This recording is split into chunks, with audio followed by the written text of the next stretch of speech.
Breaking news from WRAL. Coverage you can count on. We're on top of three breaking stories this evening at 6. 3 people are dead, 5 are injured, and a man is in custody after a mass shooting at a Brunswick County bar. What police are sharing about that investigation tonight. And at least 2 people were killed, multiple others injured when a man drove into a Mormon church in Michigan before opening fire. Why officials are concerned there may be more victims they don't know about. But first, the 9th named storm of the Atlantic hurricane season has officially formed. Thank you for joining us tonight. I'm Eric Miller. Tropical storm Imelda officially formed this afternoon. This right here is a look inside the storm. This is coming from Air Force Reserve hurricane hunters.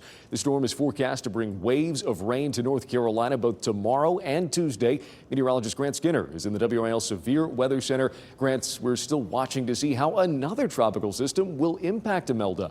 That's right. That video behind you, you're showing the hurricane hunters. That data is so important to understanding the exact path and intensity of this system over time, and Humberto could help to pull this system away from the coastline, lessening our impacts here in North Carolina and in South Carolina as well. Here's the latest on Tropical Storm Imelda. This is the 5 p.m. advisory from the National Hurricane Center. 40-mile-per-hour winds. It will move to the north and then eventually move to the east-northeast. By the time we hit early Tuesday into Wednesday, that's thanks to a stronger Humberto to the east, helping to pull this storm away. It still strengthens over time, so rough surf and a high risk for rip currents at the coastline, but overall, those impacts have been lessening because of this change in the path over the past 24 to 36 hours. We've mentioned over the past few days, the track will change as the storm gets better organized, and with that data from the hurricane hunters. It's so vital to understanding how these storms will evolve over time and how they'll move. Here's Humberto as the 5 p.m. advisory, 145-mile-per-hour wind. Still a very strong Category 4 hurricane. This will track to the northwest, then to the north, and then to the northeast, helping to pull, again, Imelda away from the coastline. Still impact expected in the form of light rain, so pockets of moderate rain here in North Carolina, but overall those impacts lessening thanks to this storm pulling it away. So that's the latest. That's what's new for Monday and Tuesday. Imelda moves north, then pulled to the east near Florida. A stronger Humberto helps to pull this away. Periods of light to pockets of moderate rain into Monday and Tuesday, but overall a lower flooding threat. We'll break down more details on the rain chances into our Monday and Tuesday and how cool will stay throughout this week. That's coming up. Grant, thank you very much. And now is a good time to get prepared with the WRAL weather app. You can track tropical models and read a Q&A about the upcoming tropical system written by our meteorologists. That app is free to download from your phone's app store. Noon tonight at 6, we're learning more about the man charged for opening fire at a building full of people enjoying their evening at a waterfront restaurant in the Brunswick County city of Southport. This happened at the American Fish Company. That's a popular bar and live music venue in the Southport Yacht Basin. The bar is closed indefinitely following the shooting. Investigators say 40-year-old Nigel Edge, you see him right there facing multiple charges, including first-degree murder, 5 counts of attempted first-degree murder, and 5 counts of assault with a deadly weapon with intent to kill, inflicting serious injury. As WRAL's Laura Levine reports, investigators believe this mass shooting was highly premeditated.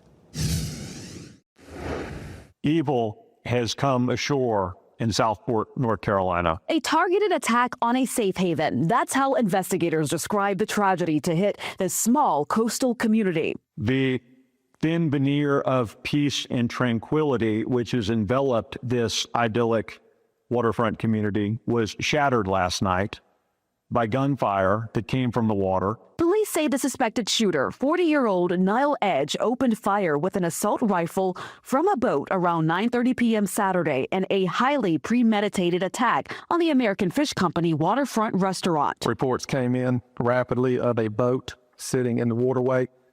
Reports of a subject shooting multiple patrons of the establishment. He was later captured at a boat access point in Oak Island. 3 people died. 5 others are in the hospital. Investigators say many were tourists on vacation. The motive or intent is unclear. The thread that connects everyone who's a victim in this case to this point just appears to be a love of having a good time and enjoying all that Southport has to offer. Investigators say Edge self-identifies as a combat veteran with PTSD. Oak Island police revealed they've had many encounters with him in the past. There are some minor contacts over the years, but nothing significant in his past, which would give us any indication that he was capable of such horror. The SBI searched his home and vehicles, recovering multiple weapons. As more details come to light, officials ask not to allow this unspeakable event define their small-knit community. Laura Levine, WRAL News, Raleigh. Just an awful situation there. Edge is set to make his first court appearance tomorrow afternoon. The local district attorney says the additional charges could be forthcoming. And North Carolina Attorney General Jeff Jackson as well weighing in here, commenting on Facebook today. That comment reads in part, "I've been in touch with law enforcement in Brunswick County and offered our officers full support as they investigate last night's shooting in Southport." I'm Elizabeth Holmes on the WRAL Live Center. We want to show you now just some video of the scene here. Very quiet today, very different from what we saw last night in Southport. Happening right now, there is a prayer vigil going on at Southport Baptist Church. You can see here this makeshift memorial outside of American Fish Company. This is a very popular tourist area. There are several restaurants in this area that have live music almost every weekend. So definitely a very scary situation for tourists and for locals alike. This was also the background of Safe Haven, the movie, the Nicholas Sparks book. A lot of folks there saying this no longer feels like a safe haven. And as Eric mentioned earlier, both American Fish Company, where the shooting happened, and the Frying Pan, which is also close by, now closed indefinitely. Elizabeth, thank you very much. To more breaking news now at 6, law enforcement in Michigan gave an update within just the last hour on that deadly Mormon church attack. Officials identified the shooter as 40-year-old Thomas Sanford. They say he was, quote, neutralized in the parking lot of the church 8 minutes after police received reports of the attack. Police say 10 people total were shot. 2 of them died. 1 person is in critical condition. 7 others are stable. This happened at the Church of Jesus Christ of Latter-day Saints shortly before 10:30 this morning. Investigators say Sanford drove into the church, then opened fire. They believe he also intentionally set the building on fire. As many as 3 improvised devices also found there on that scene. A man who lives nearby shared his reaction to this attack. It's insane to me. I can't actually believe that this would happen in my city. Like, that nothing like this has ever even come close to happening here, and it honestly, I can't even believe it that it's happened here. Yeah, impossible to wrap your head around. Michigan officials will give another update on the attack at 8 p.m. Eastern Time. Tragedies like the one in Michigan are often felt beyond the communities in which they happen. There are several LDS churches across the Triangle. WRAL's Kirsten Clark is live at the church on Six Forks Road in Raleigh. Kirsten, people in the LDS community are dealing with a lot right now. Eric, I spoke with local Mormon leaders over the phone today and here inside this church. Just yesterday, the Church of Jesus Christ of Latter-day Saints announced the passing of church president Russell Nelson. And now, less than 24 hours, this tragedy occurred in Michigan. Take a look here at this video of the flames and smoke rising from that church in Michigan today. That's after 40-year-old Thomas Sanford drove through the front doors of the church, according to authorities. He then got out and fired shots into the congregation. Now, I sat down with local security expert Patrick Field today to get his take on the incident. He says churches here in North Carolina and across the country should evaluate their own safety and security and take action to implement security measures to prevent tragedies like this one. You know, every time I see anything involving churches or involving schools, it's a sad situation. Because unfortunately they're soft targets. So unfortunately, when you're in a church setting, a lot of people have the tendency to believe that they're in the church of, God and Christ, that they're protected. But unfortunately, that's not the case any longer. Now, Field says that putting concrete ballards at the entrance of a church could prevent someone from driving through the front. He also says that all churches should make sure that all doors and entrances are secured and locked. And he says that churches should also have a security team that is trained to spot trouble and to address it before people are put in harm's way. Live in Raleigh, Kirsten Clark, WRAL News. Kirsten, thank you very much. Turning back to the tropics now, and Imelda, preparations for that storm's impact started long before emergency crews knew exactly what it would do. The conversations in Raleigh surround what resources may be needed all across the state. As WRAL's Carly Haynes reports, the state prepared for the worst case scenario out of caution. When this tropical storm system first formed off the coast, it was unclear whether it would stay far away or work its way inland. State Emergency Management says that's the difference between heavy impacts to North Carolina or minor rain. What is the worst, what is the best case, and what is the most likely? And we plan for those scenarios just to make sure that we're ready. Governor Josh Stein issued a state of emergency on Saturday. It cleared red tape so emergency management could get resources together in case disaster struck. The state assembled 11 swiftwater rescue teams with more than 100 personnel.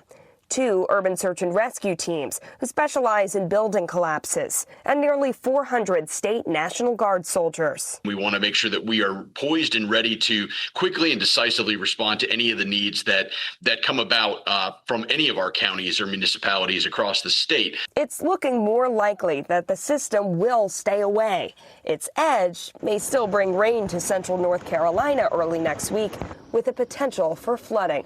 Carly Haynes, WRAL News, Raleigh.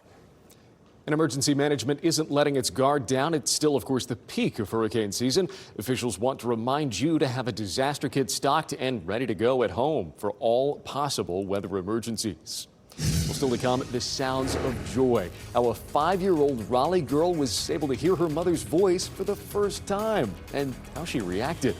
Now here's Michelle McConaughey with a look at what we're working on for tomorrow morning.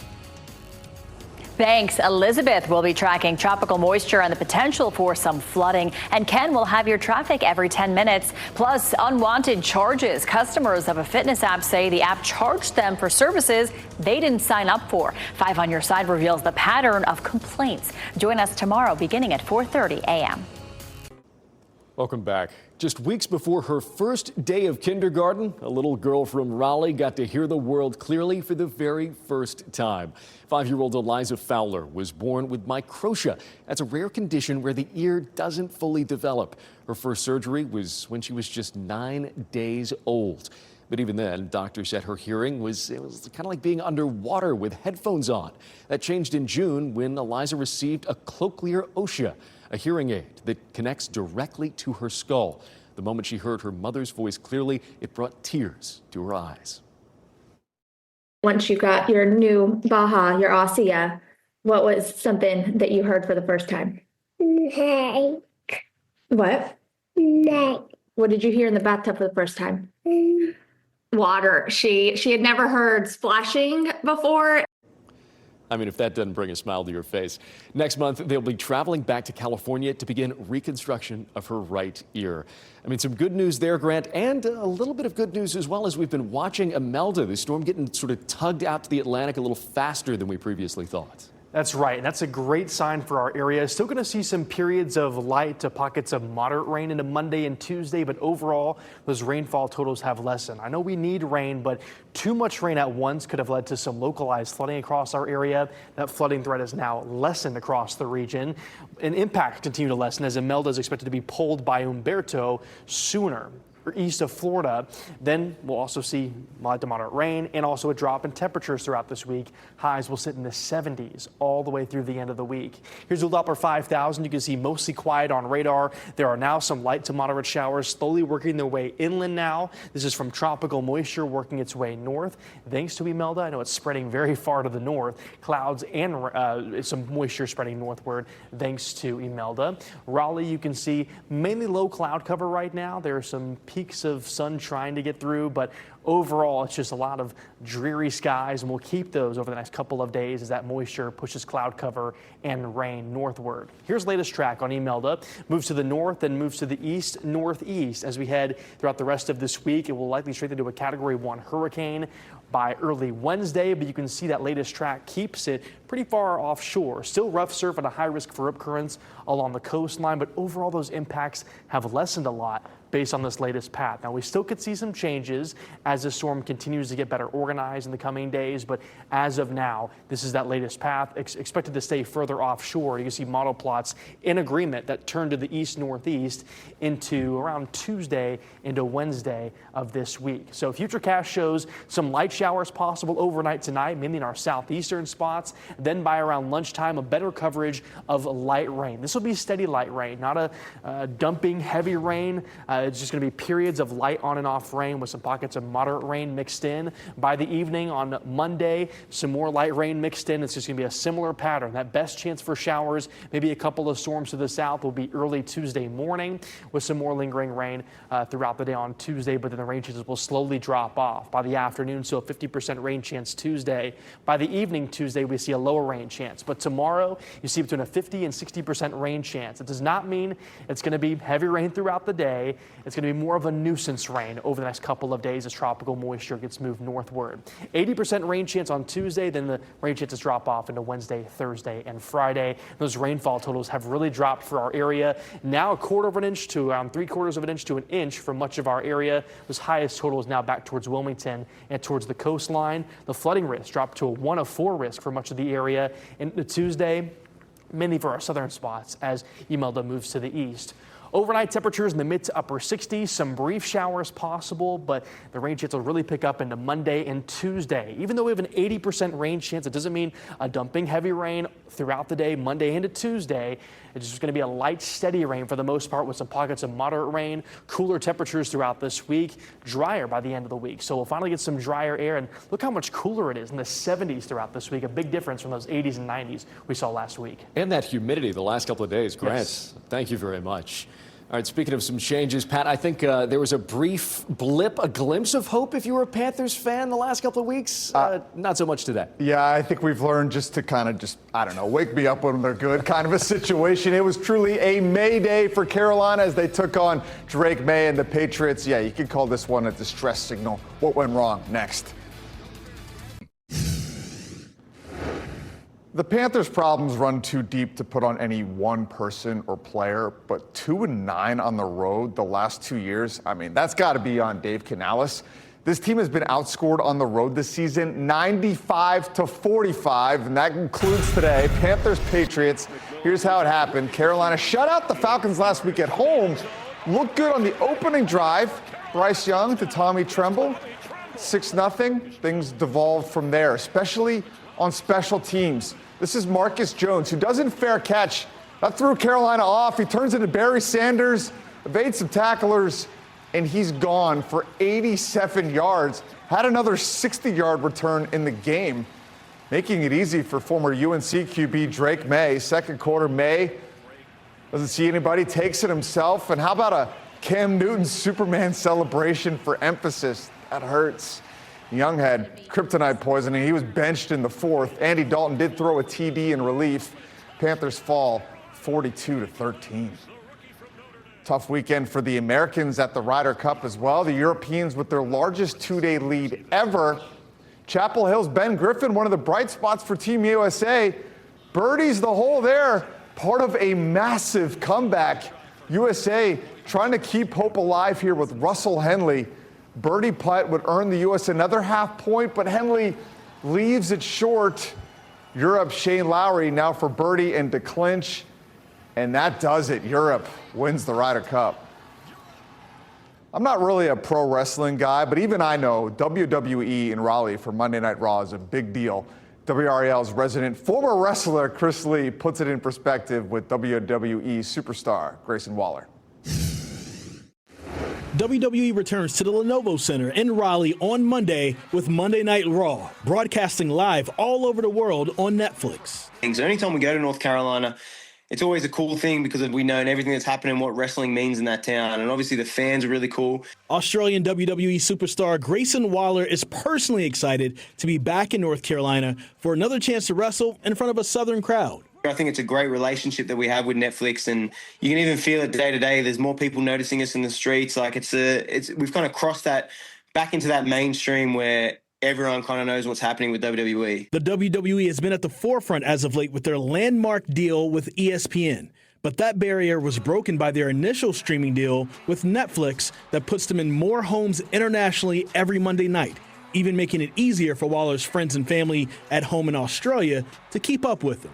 Everyone has a Netflix account. You know, you're over at your uncle's house, he has Netflix, so you can watch it there. So it just increased the visibility, and it made it so much easier for people internationally to watch the show. Lately, Waller's been hanging out with The New Day, Kofi Kingston and Xavier Woods, making crowds all over boo them as soon as they walk through the curtain. Waller says he'll be looking for some of that same reaction in Raleigh, the perfect place to wear his favorite jersey. Yeah, you know, we're there this week, so the Grayson Allen jersey's sitting proudly in the closet, and I think it's time it comes out, you know. But this Monday, I have more than enough time and energy to make sure I get that Grayson Allen jersey out. Chris Lee, WRAL Sports, Raleigh. Canes with the preseason game tonight, so quick turnover there at Lenovo Center, Eric.